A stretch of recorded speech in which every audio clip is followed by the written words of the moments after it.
বন্যায় যারা বসতবাড়ি হারিয়েছেন তাদের নতুন করে ঘর তুলে দেওয়ার আশ্বাস দিয়েছেন অন্তর্বর্তী সরকারের ধর্ম উপদেষ্টা ডক্টর আফম খালিদ হোসেন।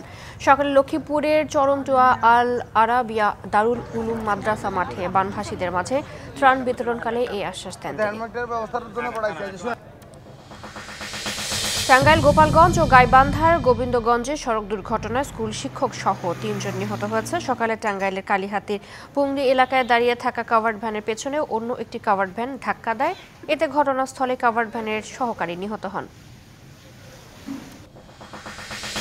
সাতক্ষীরার পুলিশ সুপার মতিউর রহমান সিদ্দিকীর বদলির আদেশ বাতিলের দাবিতে বিক্ষোভ সমাবেশ করেছে বৈষম্য বিরোধী ছাত্র আন্দোলন।